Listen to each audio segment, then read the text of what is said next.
Gracias por informarse con Delfino.cr. Ingrese a delfino.cr/inclinada, suscríbase para disfrutar de todos nuestros servicios con una cuenta Delfino Más. Delfino.cr. ¿Cómo vamos a meter al ratón a cuidar el queso? Al presidente no le gusta, lo trata de chop suey. Ay, por favor, llamen a sus compañeros, están tomando café o bocadillos, felices de la vida. A mí también me quiere mucho la gente. Cuando están en contra, entonces somos personas que no tenemos necesidades. Cuando están en contra, somos unos corruptos. Qué bueno, voy a tomar café a mi casa tranquila. Parece un espíritu chocarrero, perdón. Esta nueva asamblea legislativa, incluyéndome por supuesto, será otra decepción más para la ciudadanía. Coca-Cola sin azúcar presenta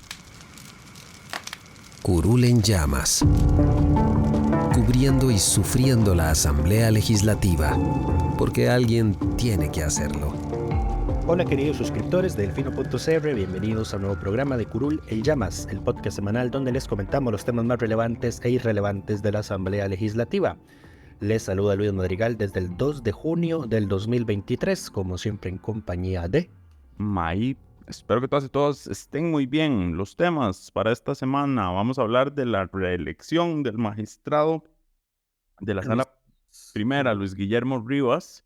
Vamos a hablar del proyecto de ley para reformar la legislación sobre crimen organizado que ya fue aprobado, firmado y publicado esta semana, así como del avance que ha tenido el proyecto de jornadas 4.3 en el plenario legislativo, así como el proyecto de inteligencia artificial que redactó ChatGPT y una diputada decidió presentar a la Asamblea Legislativa, y algunos temas varios sobre asuntos hacendarios. Pero empecemos con la reelección del magistrado Luis Guillermo Rivas. Es, primero que nada, destacar que esta es la primera reelección de un magistrado que se hace con votación pública, Lucho.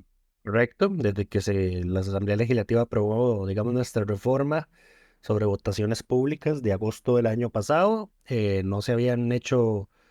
no se han hecho nombramientos de magistrados por el momento, ni se habían conocido reelecciones de magistrados hasta ahora.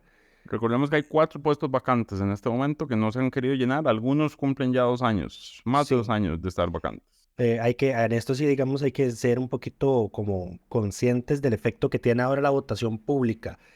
A diferencia del de la Defensoría de los Habitantes, digamos, que es, digamos, como que sí tenía un plazo perentorio, pero que no pasaba nada si la Asamblea lo incumplía. Pero como que ya era urgente.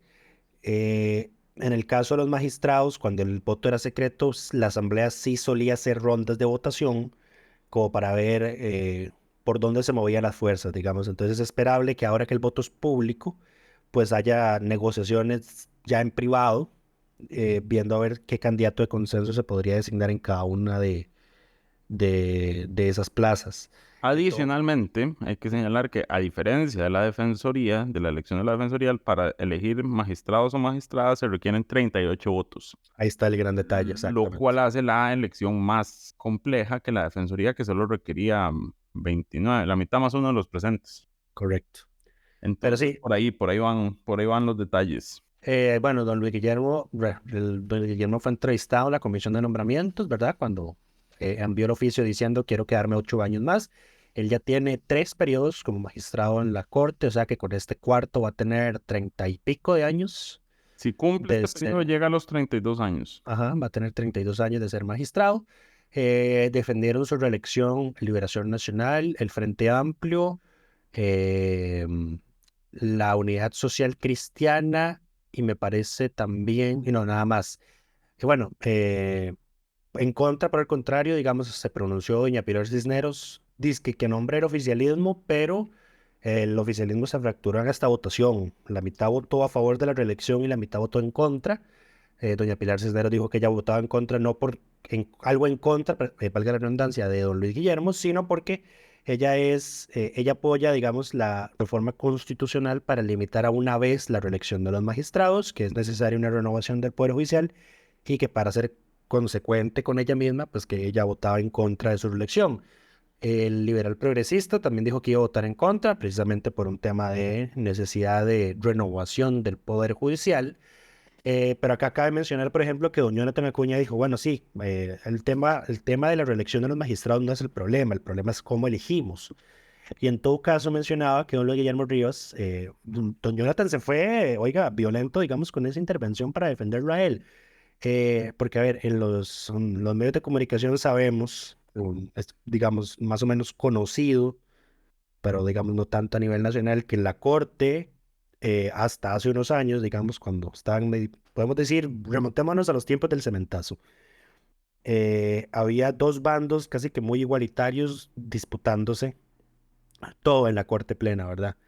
Los buenos y los malos, por no ponerles otros términos, aunque a los malos se les conoce como los mortífagos. Entonces, don Jonathan decía, bueno, es que ese grupo de los malos lo lideraba gente como Carlos, gente tan infame o de mala memoria para todos nosotros, decía él, como Carlos Chinchilla y Celso Gamboa. En cambio, mencionaba él que don Luis Guillermo Rivas, pues estaba del lado de los buenos. Estuvo del ¿verdad? otro lado, del lado correcto de la Exactamente. historia. Así es. Entonces, digamos que pues, le destacaba eso, que en esos tiempos de tan convulsos que hubo para el Poder Judicial, pues don Guillermo estuvo del lado correcto. Entonces, pues, esto suena como propaganda del PAC, qué horror.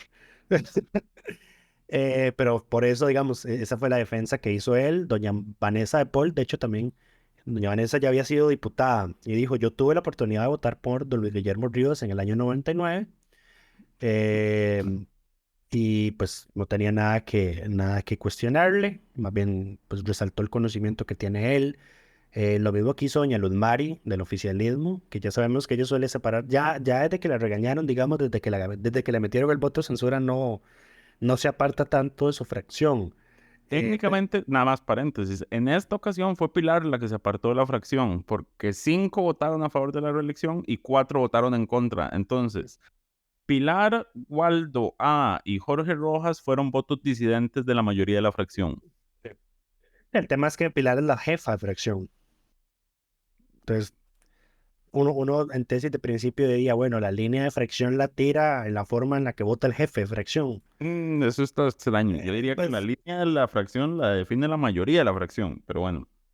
bueno, eso, a ver, si hablamos desde un punto de vista democrático, eso debería ser, digamos.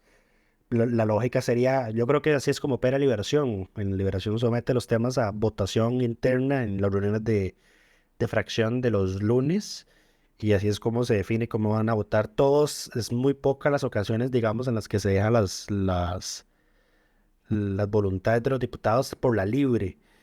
Eh, pero sí, las fracciones por lo general suelen votar en conjunto. Y a don Luis Guillermo, digamos, no, sí, se le cuestionó de forma indirecta su edad. Doña Pilar mencionaba casos de magistrados que se han quedado dormidos en las sesiones A mí, o durante audiencias. ¿qué me molesta todo esto? Que Pilar tiene inmunidad parlamentaria y no se atreve a decir los nombres de esos casos. Ah, bueno, pero Guarde. todos lo sabemos, digamos, porque salió en prensa.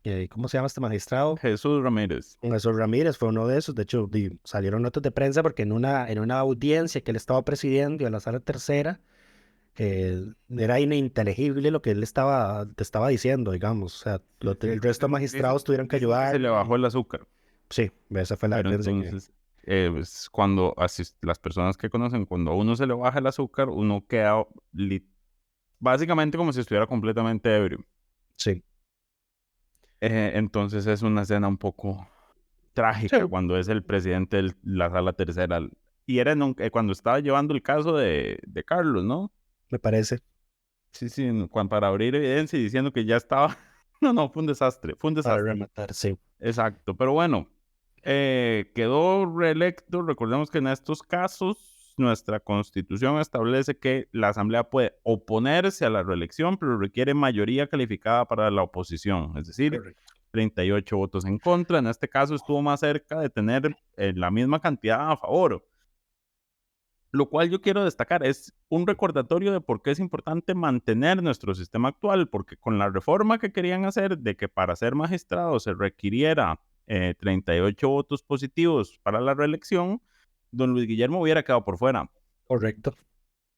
Y por fuera por los ausentes, más que por votos en contra. Sí, pero igual dejas el tema, el peso final de la decisión recae sobre un grupo minoritario. Exacto. Es que no es lo mismo. Además, y es un tema sensible, digamos. A ver, yo no estoy de acuerdo con esa tesis de principio del liberal progresista y del oficialismo de que la corte hay que cambiarla porque sí. Y creo que Jonathan daba en el punto cuando decía, es que vean el problema. Uno puede estar en contra de que este señor siga tanto tiempo ahí, pero si abrimos esta vacante, todos los problemas de nombramiento siguen ahí. Correcto. Y los vamos a repetir en este caso. Entonces, mejor continuar con y resolvamos los temas de nombramiento antes de ponernos a pensar en cambios de personas. Sí, afortunadamente la comisión que estudió la reforma constitucional decidió mantener la regla de que se necesiten 38 votos negativos para impedir la reelección de un Sí, magistrado. una oposición calificada. Ajá, entonces lo que sí va a cambiar, digamos, si se aprueba, que yo creo que sí se va a aprobar, es que los magistrados solo puedan reelegirse una vez.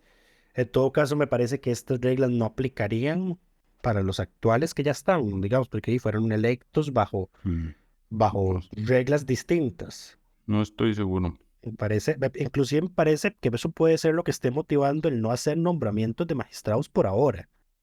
Para no meter nueva gente hasta que cambien las reglas. Sí. Ahora, deberían cambiar las reglas del nombramiento, ¿verdad? Sí, porque en todo caso, o sea, eso implica, si esta es la tesis que están usando, implicaría que vamos a estar prácticamente un año más sin llenar las vacantes de la Corte, porque recordemos que, bueno, esa reforma constitucional apenas está en discusión de dictámenes, ¿verdad? No es que ha sido aprobada. Debates todavía. Exacto, O entonces, sea, que lo más rápido que podría estar aprobada es dentro de un año, después del discurso del 2 de mayo. correcto. Ujú. Pues sí, pero bueno, eso fue lo que pasó con don Luis Guillermo Rivas, reelecto en la primera votación pública de ese tipo de votaciones que se hace en la Asamblea Legislativa y no se cayó el cielo. Para que vean, todo bien, Todo sigue, todo todo avanza. avanza. Pasemos al siguiente tema. El proyecto de ley que intentó bloquear la diputada Carolina Delgado por fin fue aprobado en segundo debate el lunes en la sesión de la tarde, si no me equivoco, porque en la mañana todavía no estaba su redacción final. Es correcto. Igual que en todas las demás votaciones, todos los presentes, excepto Carolina y Dani Vargas, a favor. El mismo día se envió al Poder Ejecutivo, que ese mismo día anunció que lo estaría firmando el martes, Así es. como hicieron con la presencia de don Rodrigo Arias, el presidente de la Corte, que se me olvida el nombre, Orlando Aguirre, y el presidente de la República, que firmaron, bueno, el presidente y el ministro de Justicia, me parece, son los que firmaron ese proyecto, y el de ese mismo día se publicó en la Gaceta para evitar cualquier duda. Sí. Ya, de hecho, ya desde el momento en el que se publicó en la Gaceta, ya esa reforma está hecha ley, ya entró a regir como ley. Y bueno, la jurisdicción especializada en crimen organizado entra a funcionar este 7 de junio. Ya los plazos de tramitación, de apelaciones, de deliberaciones de los El jueces. 7 de junio no entra a regir ya, en este momento, con la No. aprobación de esta ley. No, sí. A ver, no, la jurisdicción empieza a funcionar el 7 de junio. Pero digamos, el tema de la extensión de los plazos, porque acordémonos que esta reforma aplica tanto para la vía ordinaria como para la vía especializada, esos plazos ya prácticamente quedaron duplicados. Muy bien. ¿Qué más con crimen organizado? Nada más, ¿verdad? Eso es todo. Cerramos Crimen ese organizado. capítulo. Cerramos ese capítulo. Ahora Hay que queda reconocer, la batalla legal. Me imagino que más de algún defensor de alguna persona imputada en un delito de crimen organizado va a cuestionar la constitucionalidad de esta ley, lo que puede forzar o puede inclinar al tribunal a presentar una consulta judicial de constitucionalidad, lo que le volvería a tirar el churuco a la Sala Constitucional, que se ha rehusado a conocer ese tema diciendo, este no es problema mío. Es un tema de legalidad. Sí. Pero bueno, hablando de ese tema, porque el jueves de esta semana, o sea, ayer sacamos la lista de asistencias a mayo. Lucho registró todas las votaciones de todas las mociones que se presentaron, solo nada más no registramos las votaciones de revisión. De las mociones de revisión que hubiesen sido rechazadas, digamos, si la revisión fue aprobada, esas sí las registrábamos. Correcto. En total se registramos en el mes de mayo 607 votaciones en 40 sesiones. Hay que reconocer que trabajaron extras este mes para sacar el proyecto de crimen organizado. No solo ellos, yo también. Sí, Lucho, pero a vos nadie te lo va a reconocer. Wow. Como dijo Pilar, vos tenés que llevar palo, porque esto me lleva al siguiente tema. Y es que, o sea, si bien lo hicieron para sacar el tema de crimen organizado, el problema es que también están haciendo lo mismo para tratar de sacar el proyecto de jornadas 4x3, que es ahora el único punto de agenda, habiendo cerrado el capítulo de crimen organizado. Sí, pero antes de que pasemos a jornadas 4-3, nada más para mencionar que don Carlos Felipe García Molina del PUSC fue el diputado más ausente de mayo, con 14 ausencias a sesiones de las 40 que se hicieron. Él estuvo una semana fuera del país, sin embargo, ya yo se lo aclaré al asesor. Siempre preguntamos por si hay algún diputado que tuviese ausencias médicas. Ese cuadro que nosotros sacamos mes por mes, bueno, que lo hace May, nosotros solo ponemos asteriscos, digamos, como de justificantes por ausencias médicas. No tomamos en cuenta si el diputado tuvo permiso, porque bajo esa lógica siempre van a tener ausencias con permiso, ¿verdad? Bajo esa lógica no hay ausentes. Exactamente, ellos mismos se justifican sus ausencias. Entonces nosotros solo tomamos en consideración marcar con un asterisco cuando son ausencias por motivos médicos. Don Carlos Felipe faltó a 14 de las 40 sesiones y por ende faltó a 37 de las 607 votaciones. Ahora, nada más quiero señalar algo. No necesariamente todas las votaciones a las que faltó son de las sesiones a las que faltó.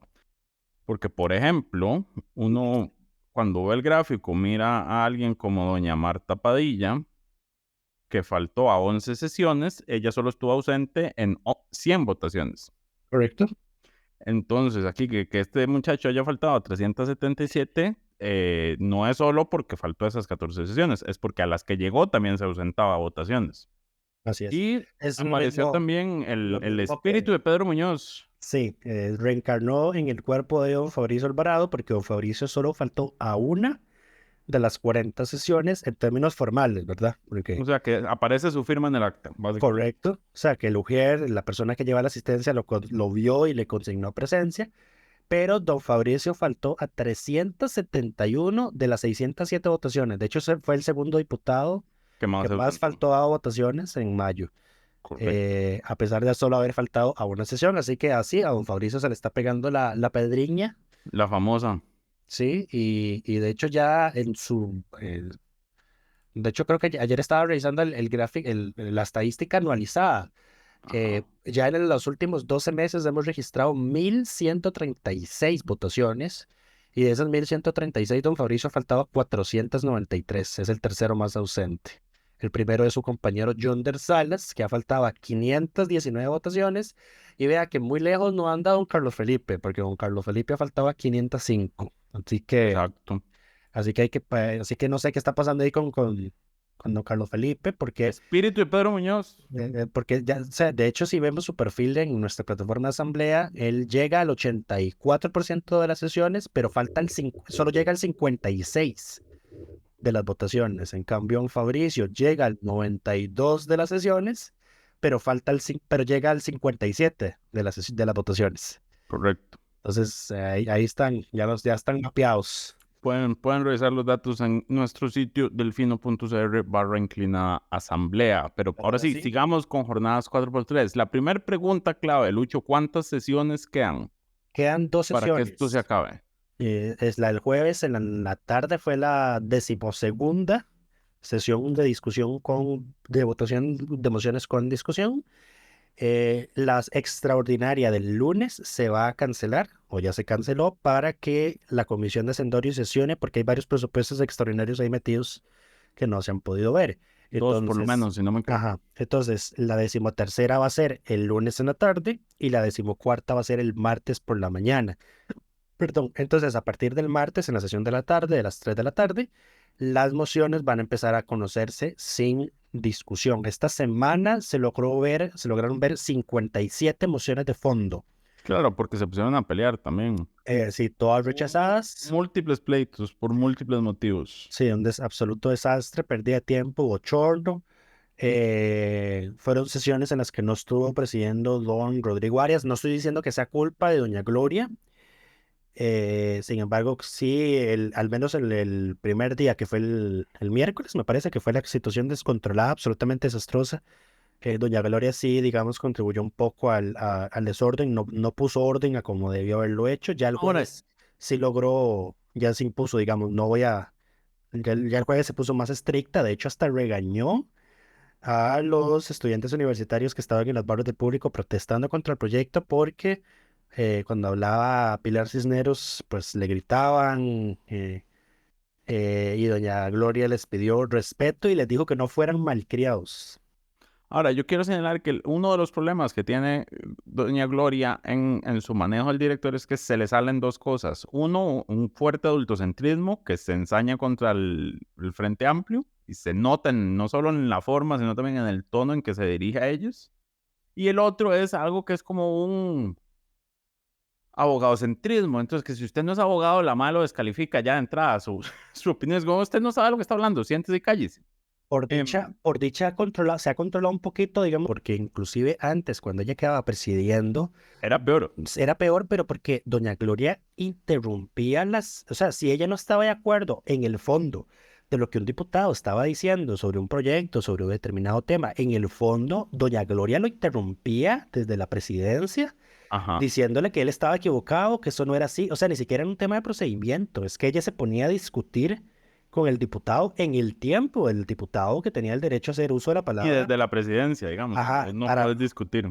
Exactamente, entonces era una cosa pavorosa y a eso hay que sumar, ¿verdad? Que la única apelación que se ha perdido contra una resolución de la presidencia la emitió doña Gloria cuando quiso cercenarle el uso de la palabra a una diputación del Frente Amplio ya meses atrás.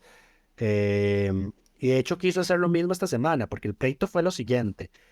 El Frente Amplio ha estado presentando mociones de revisión a cada moción de fondo que es rechazada, aunque no sean mociones que hayan presentado ellos, bajo el argumento de que es para dejar las votaciones en firme, lo que no es del todo cierto porque la firmeza de los actos se adquiere con la aprobación del acta de esa sesión al día siguiente. No hace falta, digamos. O sea, uno revisa votaciones y quiere que queden firmes el mismo día. Ajá. En la misma sesión. Pero eso, digamos, solo tiene, digamos, importancia para cosas como leyes, para que rechazada la revisión, entonces la votación del segundo debate quiere firmeza y ese mismo momento, pues ya se manda el decreto ley al Ejecutivo para que lo firme. Correcto.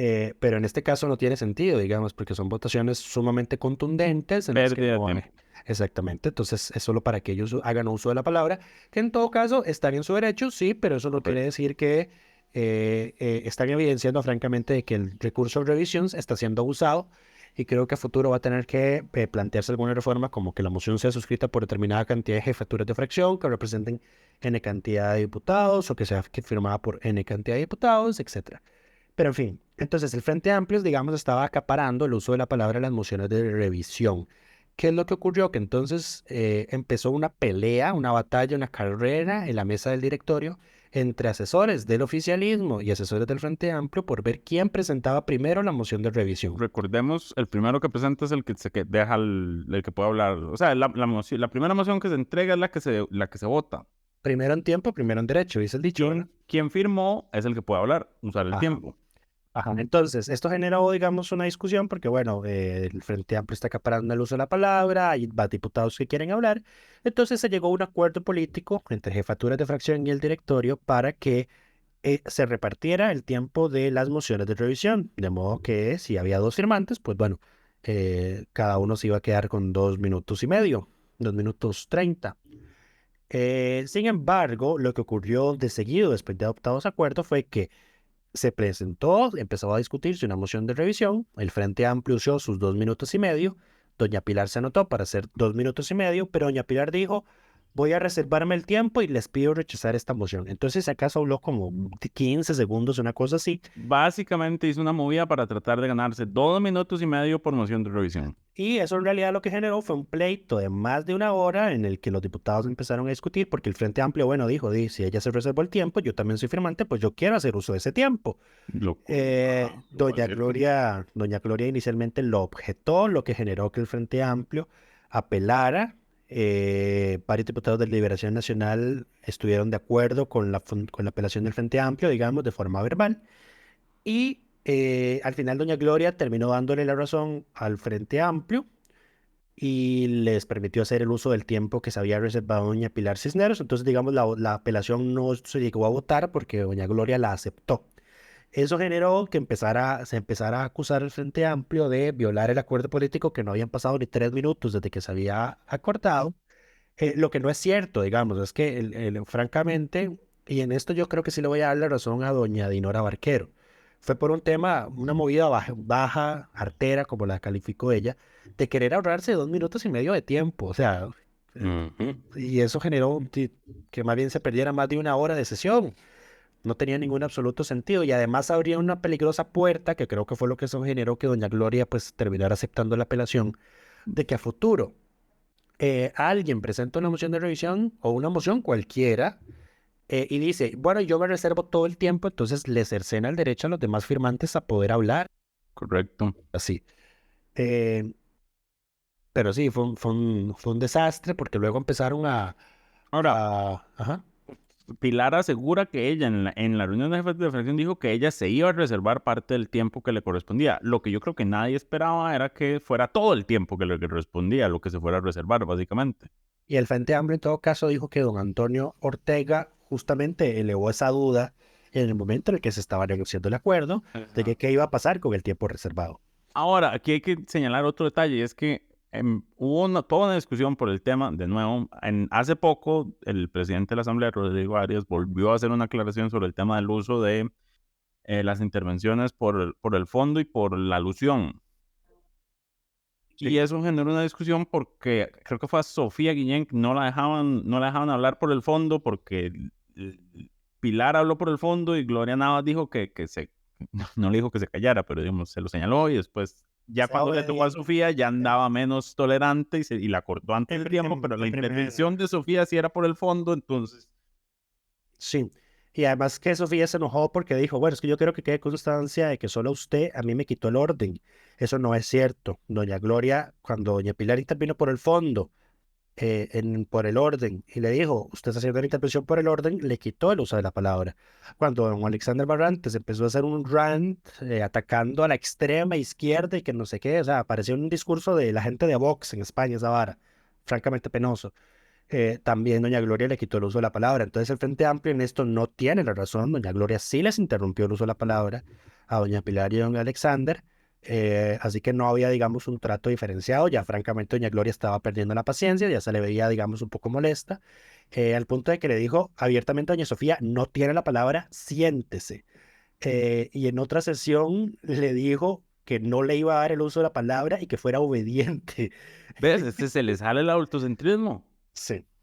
Pero bueno, más allá de eso, alguien en Twitter preguntaba, hablando sobre el tema de la alusión, que por qué Pilar nunca se refiere a algunos diputados del Frente Amplio por el nombre. Siempre hace alusiones, digamos... A la izquierda. Ajá, pero es que pues, porque, y aquí es un detalle formal, pero es que si dice el nombre, les da tiempo para que ellos hablen por la alusión. Eso era cierto hasta que don Rodrigo Arias emitió su resolución, porque don Rodrigo determinó que la palabra por la alusión solo se va a dar en caso de declaraciones injuriosas, inexactas, agraviantes o difamatorias. Dice todo lo que dice Pilar, solo que no dice el nombre. Más o menos. Es que, porque de hecho doña Sofía lo que empezó a pelear con doña Gloria sobre algo al respecto. Entonces doña Sofía creo que fue lo que dijo que sí, que doña Pilar había hecho una declaración injuriosa, y le dijo doña Gloria, y que ella es abogada penalista, digamos, conoce esos tipos penales, le dijo, eso no es una injuria, la injuria es un tipo penal, no le voy a dar el uso de la palabra. Y en eso, digamos, más o menos tiene razón. Lo que me parece es que está mal, yo se lo comentaba a una diputada, no, está mal planteada, digamos, la forma. A ver, cuando se pide la palabra por el orden, la palabra por el orden es para llamarle la atención a la presidencia de que ponga orden. Exactamente. Entonces, yo creo que aquí, para enderezar esto, francamente va a ser necesario instaurar una regla como la que tiene el Parlamento australiano, que es que cuando un diputado pide la palabra por el orden de los procedimientos, él tiene que citar cuál artículo específico del Manual de Procedimientos Legislativos, en este caso el reglamento, se está transgrediendo. Porque entonces, y bueno, ya es que en Australia además el presidente sí tiene la potestad de echar a un diputado por 1 hora por conducta desordenada. Y por ejemplo, el tema de hacer intervenciones por el fondo en los espacios de por el orden se considera en el Parlamento australiano una conducta desordenada que le acarrea al diputado que la cause o que la genere que sea expulsado por una hora del recinto parlamentario. Aquí no ocurre, ¿verdad? Porque aquí no podemos, no, el presidente no tiene esa potestad, No podemos sacar diputados así nomás. lamentablemente. Pero bueno, seguimos más allá de las discusiones. ¿Qué sigue para jornadas 4-3? Se aprobaron varias consultas a organizaciones, me parece. Sí, algunas se rechazaron, por ejemplo. Yo sigo sin entender por qué están consultando el texto actual. Todavía no hemos llegado al texto que quieren, comillas, comillas. Sí, pero eso es para que es una movida reglamentaria, digamos, del procedimiento abreviado, porque el procedimiento abreviado solo permite 2 mociones de orden por sesión. Ya. Entonces, la moción de consulta es una moción de orden, entonces cierra la oportunidad de que se puedan presentar mociones de orden distintas, como por ejemplo una moción para levantar la sesión antes de la hora reglamentaria y acortar el plazo de la discusión. Entonces, Comprendo. con eso el FA se asegura matar esas posibilidades que tienen ahí para pasar, por ejemplo, también a otros proyectos de ley que puede ser, pero ya con habiendo agotado las 2 mociones de orden con consultas, pues ya no habría posibilidad de ver otra moción en ese sentido, o ningún Ya. tipo de moción de orden. Se Tiene rechazó una sentido. moción para consultárselo al PANI, al CONAPAM, a la Conferencia Episcopal y a la Federación Alianza Evangélica. Hubo gente que se burlaba del Frente Amplio porque decía, véalos votando a favor de esa moción. Sí, no voy a defenderlos, pero la moción era para que se les consultara desde el punto de vista de los impactos que tienen las jornadas 4-3 de 12 horas en la conciliación familiar. Mm. Era desde ese punto de vista, ¿verdad? Jesus, si le van a De preguntar a la Alianza Evangélica. Ya la Conferencia Episcopal se había pronunciado en contra del proyecto de ley, y creo que fue en la misa del 1 de mayo. Si la Alianza Evangélica son los otros. Sí, pero es una movida política para, digamos, buscar que Nueva República aprobara la moción, cosa que no cayeron en el anzuelo y no la votaron a favor. La que sí se aprobó, bueno, también se rechazó en primera instancia una consulta a la Organización Panamericana de la Salud, a la OPS, y al Colegio de Profesionales en Psicología, desde el punto de vista, no, esa no era, bueno, se rechazó esa. La que sí se aprobó, eso fue ya en la sesión de la tarde, y esto fue a causa de los diputados que generalmente votan en contra de las consultas, pero que esta vez estaban ausentes, causaron que se generara una mayoría que logró consultar el proyecto al IAFA, a un programa de la UCR sobre prevención, consejería e investigación en drogas, a la OPS y al Colegio de Profesionales en Psicología, pero enfocado desde el punto de vista de las adicciones o los problemas de adicción a las drogas que puede generar una jornada de 12 horas en la población. Y también se aprobó una moción para consultar el proyecto al Movimiento de Personas con Discapacidad, a la Defensoría de los Habitantes y a la Seleccional ANEP de las Personas con Discapacidad. Tengo una consulta. Cuando se aprueba la moción de consulta, ¿se envía el texto como está en este momento o se envía una vez terminado este trámite rápido? Se envía el texto actualizado en el momento. ¿En este momento? Sí. O sea, Que es el mismo texto que pérdida de tiempo. comisión. Pérdida de tiempo. Sí, de hecho es que, a ver, esa es la fundamentación que usan el resto de fracciones para no apoyar estas mociones de consulta.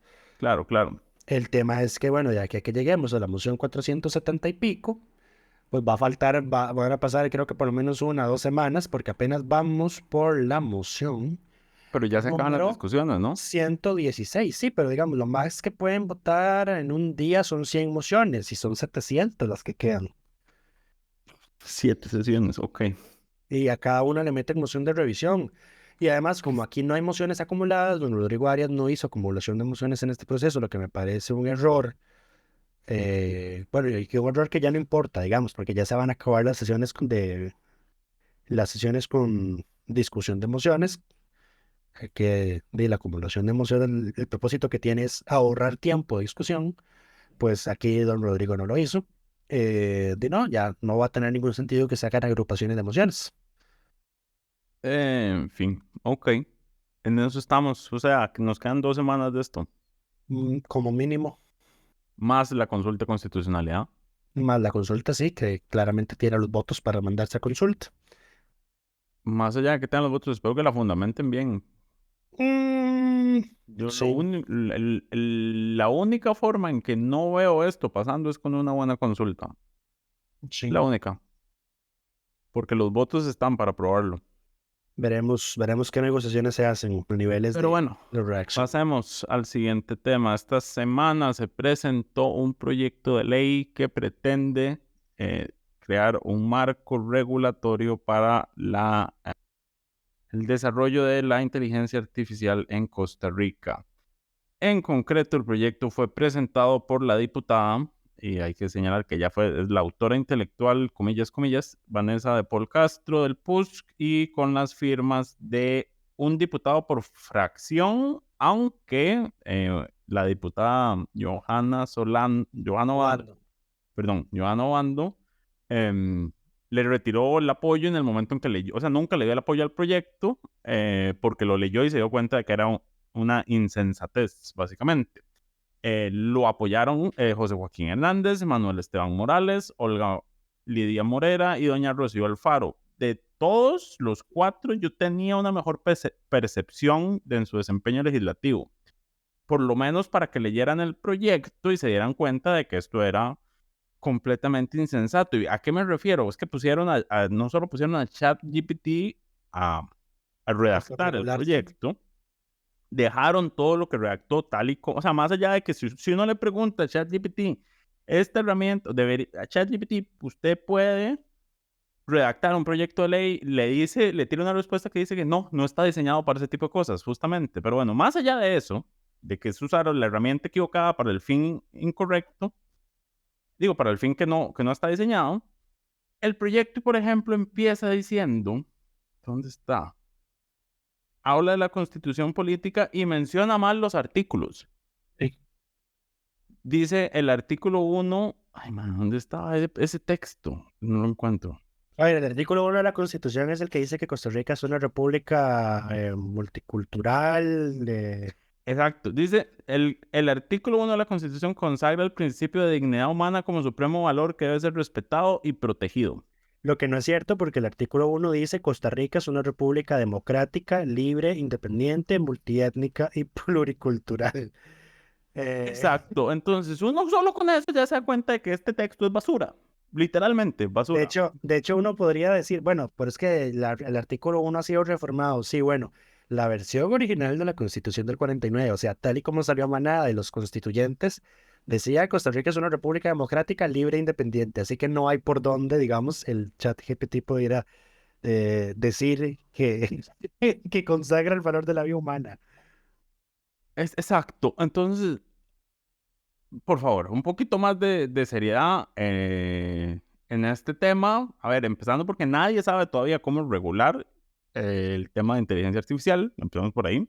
Es un tema en desarrollo. Lo otro es que esto fue realmente una movida de show político completamente irresponsable y claramente ya hasta la Cámara de Tecnología salió a pedir que lo archiven y que se pongan serios. Sí.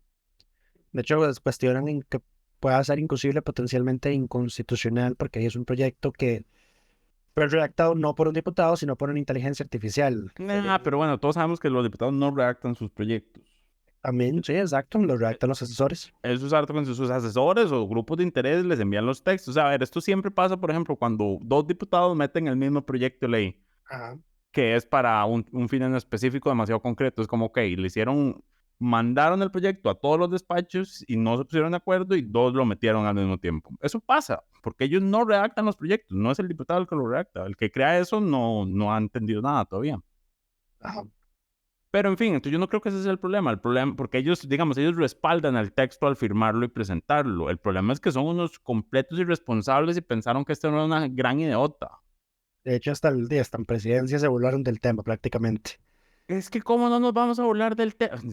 Fue noticia internacional, valga mencionarlo. Pero es que fue una noticia internacional por todas las razones incorrectas. Hasta nosotros, digamos, de cierta manera nos burlamos porque yo le pedí a May que por favor, May es el que notifica en el Twitter de Barra de Prensa cuando se presentan proyectos de ley nuevos. Es el formato nuevo proyecto, número de expediente, nombre del proyecto y pues quién lo firma, ¿verdad? Entonces le pedí que por favor pusiera que el proyecto era de ChatGPT 4 más las firmas de los diputados. Y los troleamos, O sea, troleo sanito. Confirmo que los troleamos porque pusimos que el proyecto era de ChatGPT. Y no, a confesión de parte de Relevant Programs, digamos, es un proyecto que lo redactó ChatGPT, es el reconocimiento. Y lo peor de todo es que de todo, como que el comando que usaron fue súper sencillo. Le pidieron que pensara como abogado y asesor legislativo. Y nos salió tal mamarracho que yo digo, como bueno, él cumplió con la tarea que le pidieron. Francamente, sí, creo que sí. Pero bueno, vamos a dejar ir ese tema. Vamos a dejar ir ese tema por ahora. El otro tema que queríamos hablar para finalizar era la necedad del Ejecutivo de no convocar el proyecto de ley de la diputada Daniela Rojas para que Costa Rica salga de la lista gris de la Unión Europea, de la lista gris la lista de paraísos fiscales de la Unión Europea. No es la lista gris, es la lista de paraísos fiscales. Sí. Exacto, la lista de paraísos fiscales. La que no es gris. Ese proyecto, a ver, hay dos textos en este momento que trabajan o que abordan ese tema. Uno presentado por la fracción del PUSC, que la firma principal es doña Daniela Rojas y que resuelve el tema por el fondo de lo que se necesita arreglar. Sin embargo, el Ejecutivo insiste que su proyecto, y recordemos que el proyecto del Ejecutivo tiene toda otra serie de problemas, es el que lo resolvería, porque insisten en usar el tema de la lista de paraísos fiscales para tratar de imponer renta global y renta cuasi mundial, digamos. Hay otro proyecto del liberal progresista que se presentó, pero que viene con golazo porque hace una reducción del 10% al impuesto de renta que se cobra a las personas jurídicas. Manía, está metiendo goles. No solo reforma el tema de, a ver, esto tenía que ver con las rentas pasivas de capitales generados en Costa Rica, pero invertidos en el extranjero y sus rendimientos. Ese era el tema de fondo. Pero bueno, no solo resuelve ese tema como resolvía el proyecto del PUSC, sino que además mete una reducción del 10%, bajando de 30 al 27 la renta, lo que se le cobra a las personas jurídicas. O sea, ese es con golazo.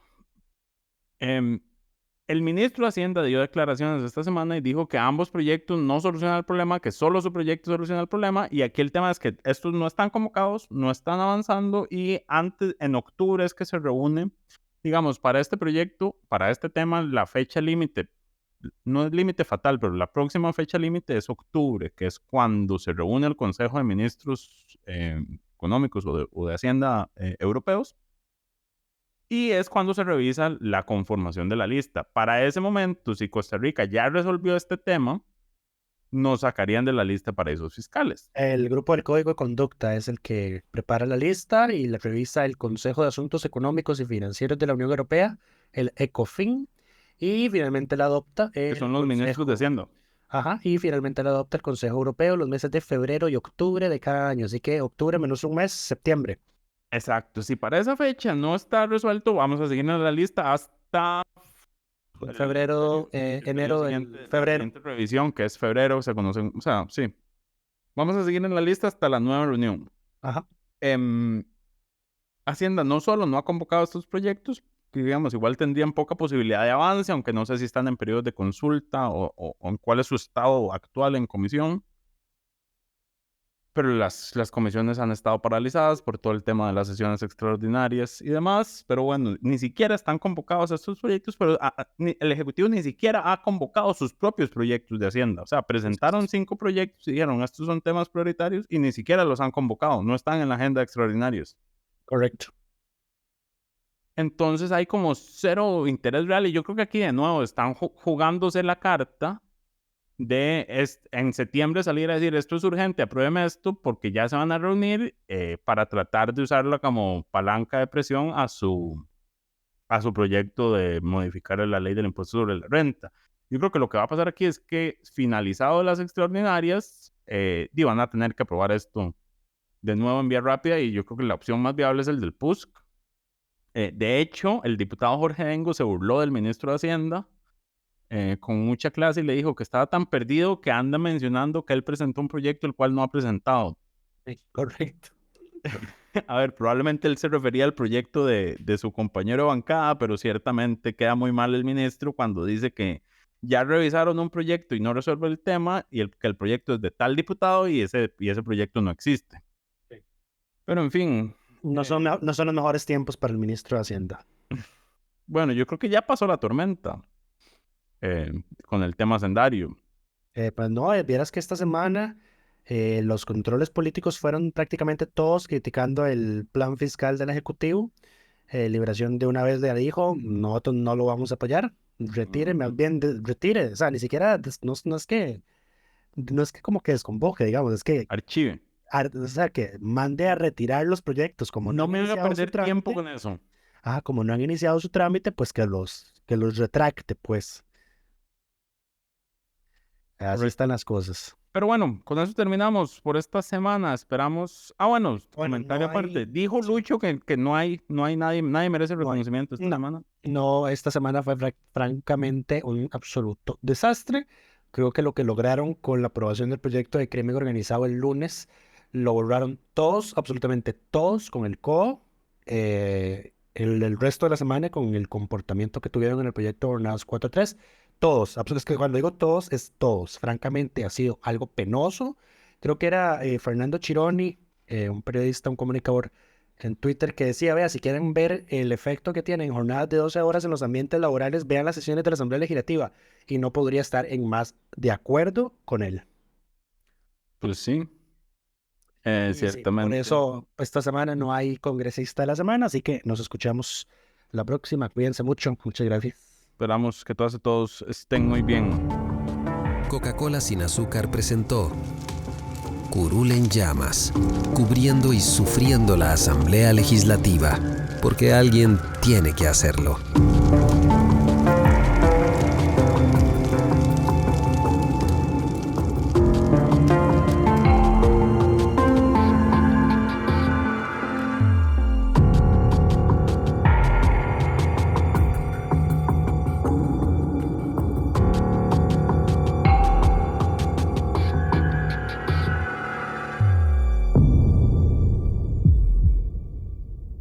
Gracias por informarse con Delfino.cr. Ingrese a Delfino.cr/inclinada, suscríbase para disfrutar de todos nuestros servicios con una cuenta Delfino Más.